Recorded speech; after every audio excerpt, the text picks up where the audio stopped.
Hey YouTube, welcome back to Gas, Great Auto Solutions. Here we're making progress on the 68 Camaro build. Now as you can see me, I'm getting it ready for paint.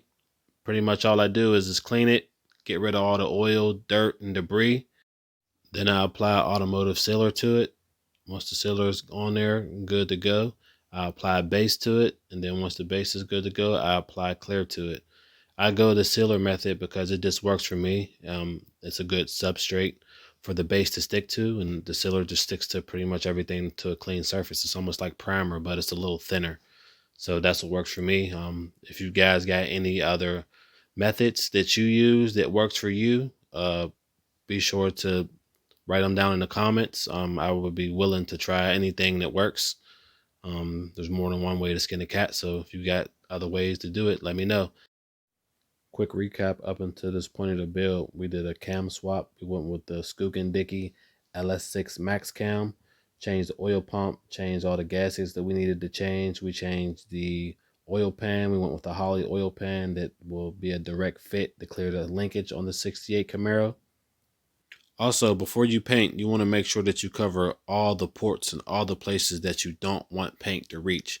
You want to cover the exhaust ports, you want to cover the intake ports, you want to cover the spark plug ports, the oil filler port, everywhere that you don't want paint to get, you want to cover it. Sensors is a big thing. You want to tape your sensors up or take your sensors off. The last thing you want to do is paint over a sensor and then you plug it into the connector and then you wonder why you're not getting a reading or your car's not running right, and just to come to find out that you got paint on one of the terminals and it's not making the connection. Trust me, I've been there, done that. I learned that the hard way, so just make sure you cover everything up. I do it with tape. You could take it off, but taping is easier for me, but either way, how you want to do it, it works. After the motor's sealed, based, and cleared, I leave it overnight to dry. That's pretty much my rule of thumb for letting it dry. That gives it enough time to cure.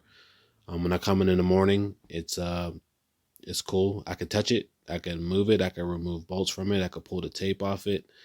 I could take the gaskets back off. I could take the valve cover back off. I could do whatever I need to do. It'll be dry to the touch. Other people have other methods. If you have a booth, that'll be easier. You can just bake it and it can be done in a half an hour to an hour. It'll be cured. If you got a torpedo, you could put some heat onto it.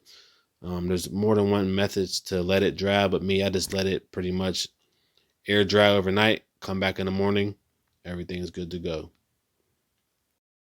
Again, if you guys have other methods, other ways that you think that could be more efficient and just work better for you guys, let me know. I want to know what works for you. So drop a comment down below and just say, hey, this is what I do, try this, or instead of doing this, do this, and I'll try it. I'll get back to you. I'll reply to your comment and give you some feedback, and I'll try it. I'll make a video of it. So whatever you guys think is a better way or just what works for you, let me know. I'm willing to try anything that works. So also, there's other ways for better results. This is just basically the motor was dirty. I cleaned it up, pressure washed it, oven clean it, pressure wash it, and spray the sealer on it, and you pretty much get what you get. You don't really get all the dirt and contaminants off it. It's not really smooth.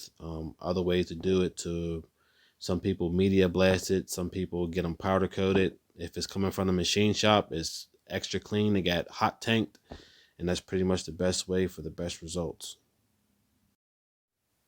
Hey, I have to apologize for this next scene. I don't know how the camera recorded sideways, but it happened. So the next day after the paint dried, we took the valve covers off to change the factory valve springs. We changed the springs to a factory LS3 spring, the blue ones. Also, if you're changing the springs, it's cheap insurance to go ahead and change the valve stem seals. Trust me, you'll thank yourself in the long run. Also, with those upgrades, we upgraded the push rods to the BTR chromoly push rod. Just a better, stronger push rod for the lift of the cam we chose, and it'll all go together great and be good. Once the springs, seals, and push rods are installed, it's time to reinstall the rocker arms. The rocker arms has a torque spec of 22 foot-pounds. There's also a sequence you should follow when torquing those foot-pounds for the best results. Some people do it, some people don't. But once those are done, It's time to put the valve covers back on. The valve covers get torqued down to 106 inch-pounds, and then you're ready to go. Now let's check out some products chosen to make this swap easy and painless as possible. Went with the Hooker transmission crossmember. Also the Hooker LS swap brackets. We went with the Loker transmission shifter. And we went with the Hooker Blackheart long tube headers, and all this pretty much makes it painless, and it puts this drive shaft in the factory position, and it just lets everything go as smooth as possible. Here's a look at the Loker shifter. Man, this thing is great. It's pretty much like a standalone shifter. It bolts to the transmission. It's really not connected to the car at all. It's a pretty much easy install. It lets you put the shifter wherever you want with different mounting points, and you can slide it up, move it forward, move it back. It's made of good quality. It's just all around just a good choice, and it looks good. Here we have to just remove the original motor mount brackets from the 68 and put in place the Hooker brackets. Here we are getting the motor ready to go in. The motor and tranny is mated. Basically, just like any other engine swap, it's just, little by time. Pushing, pulling, adjusting, jacking it up, letting it down. Basically just, just taking your time. Something you really don't want to rush it. And a nice car like this, you really don't want to mess nothing up. So, that's why you see the engine covers and everything over the engine bay, and just basically just take your time and set it in there, and it'll all work out.